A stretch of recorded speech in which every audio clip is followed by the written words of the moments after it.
You guys have any Republican friends? No, thank God.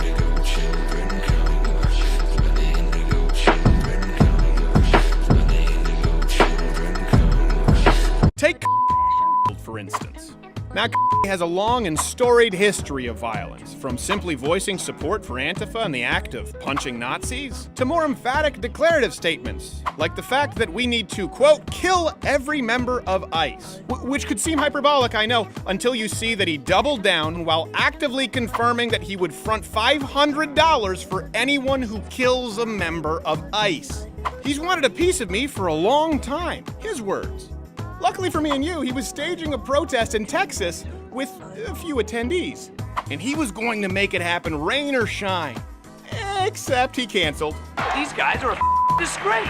Fortunately for us, we had his private phone number because he gave it out publicly on his petition that no one signed.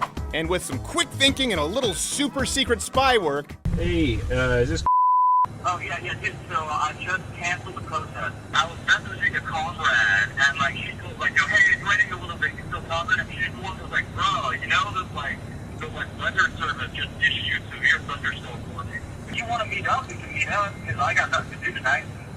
I know the area too well there. Maybe some restaurant or something. Maybe we could, get a beer. Oh, there's a beer garden nearby. Beer garden? Alright, man, I'll see you soon, and I'll send you that info. Okay, see you then. The meeting was back on. Can't help with the killing of innocent officers, but you've wanted a piece of me for a long time? Well, now you're down to 2 wishes.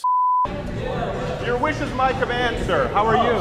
Is this Stephen Crowder? Yeah. Gosh. I think you want a piece of me for a long time. Go f*** yourself, you piece of shit. Hold. Yeah, it's true. He attempted to throw a drink on me, which felt incredibly familiar, but also ill-fitting. Really? Yeah, go f*** yourself. Beer? Well, my friend, you almost got murdered because of your f***ing ass. What about asking about kill people from ICE? What about asking people to kill members of ICE? How about that? $500 a head? Come on, man, you've been wanting a piece of me for a long time. Is that all you're gonna do is throw some Pilsner? I would never advocate violence.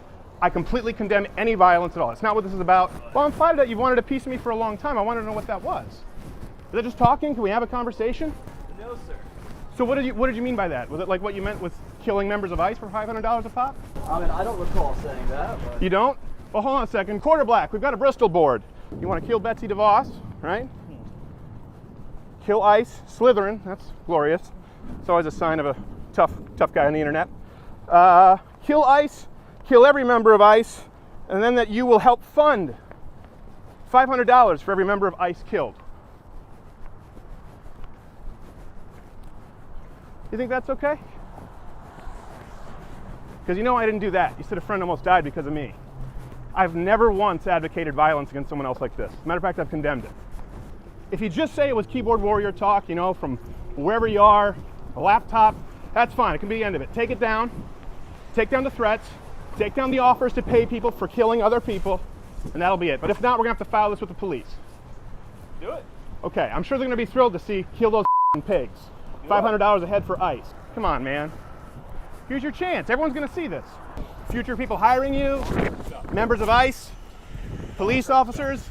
Well, I mean, I guess you all think I'm an unemployed leftist, so it don't matter then. What's up, guys? Will Witt here from PagerU. Today we are at Washington Square Park in New York City. We're going to be asking people if they know any Republicans. Should be a lot of fun. Do you guys have any Republican friends? I don't think so. Do you guys have any Republican friends? No, thank God. Do you guys have any Republican friends? No. No. I like the all denim look. It looks good.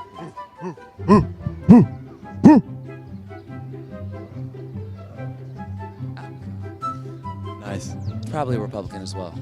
Probably not. Do you have any Republican friends? No. Why not? I would be friends with someone who's Republican. Why is that?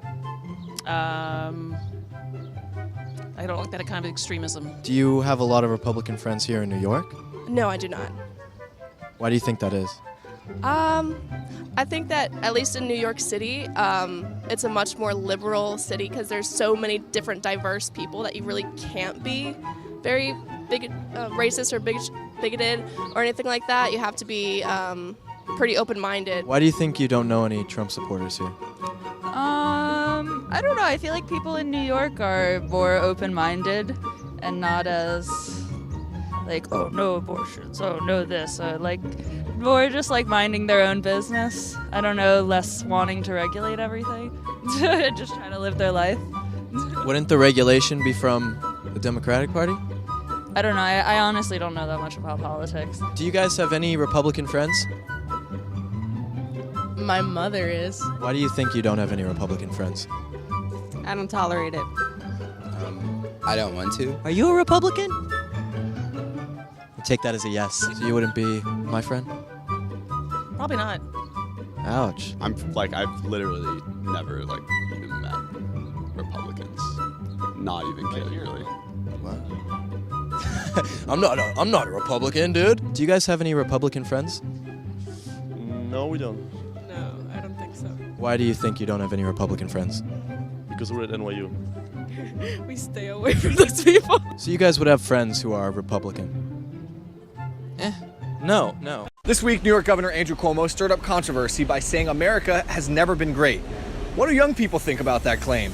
Let's find out. Governor Cuomo came out here in New York at an event and said that the slogan "Make America Great Again" is flawed because it implies that America was great at some point. So we've been asking people their take. Do you think America has ever been truly great?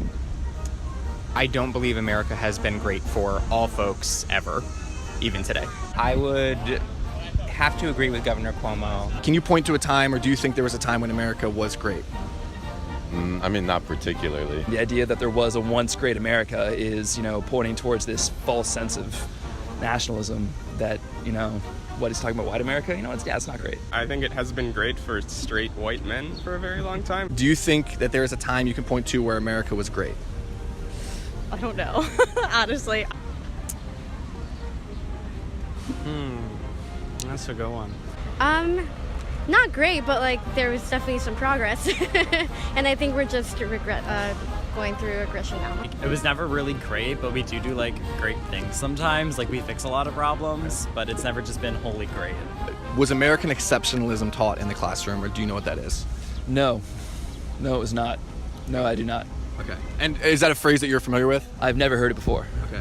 I personally wasn't taught American exceptionalism because I went to a very forward-thinking liberal school here in the city. I don't think I've heard that term before in class. Were your professors and your teachers teaching you the idea that America was great and was the best, or was it kind of the opposite? It's kind of the opposite. All of my history teachers have ignored the fact that they're not supposed to put their political views on us, but they have. My view of America in school was that it is the greatest thing ever, and then once I went to college and learned about other nations, you kind of learn from a different perspective. So our history, let's see, we go from sort of a native genocide to slavery to slavery by different name to slavery by different name again. We've never been truly able to practice what we preach. It's all non-existent fantasy that we're trying to achieve, and what makes America great is it's the melting pot culture. It's the fact that we come from so many different pieces and places, and we're just a conglomerate of things. Do you think America was ever great to start with? I do. Got it. Yes. And what time in our history would you point to as America having been great?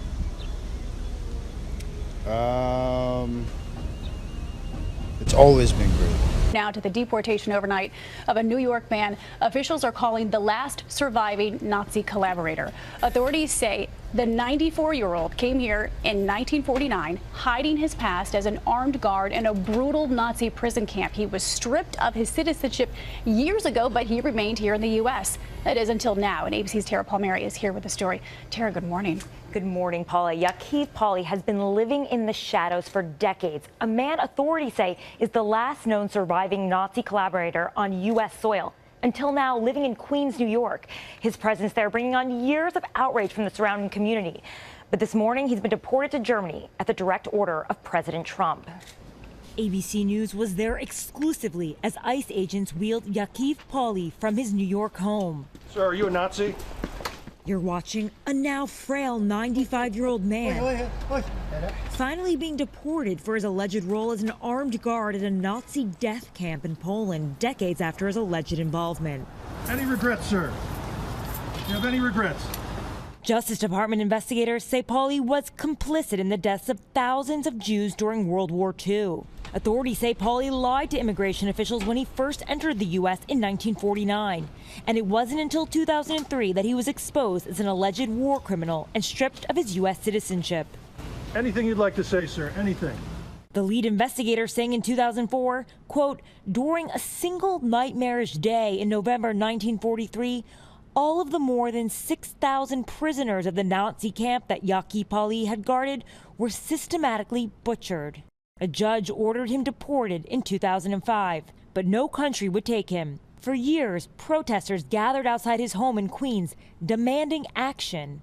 Members of Congress imploring President Trump to finish what was started, to send a message to the entire world that the United States stands firmly against anti-Semitism, bigotry, and hatred. The deportation drawing rare praise for Trump from top Democrats. He's a war criminal. He didn't deserve to live in the United States. He doesn't deserve to die in the United States, a place of freedom and equality, where we respect each other's differences. Sources tell ABC News the president became fixated on the case, ordering his new ambassador to Germany, Richard Grenell, to make Pauly's deportation a top priority after being sworn in. It's unclear what's next for him. He's being detained by the German government, but they're still evaluating his legal status since they don't consider him to be a German citizen. So deported overnight, future to be determined in Germany. Exactly.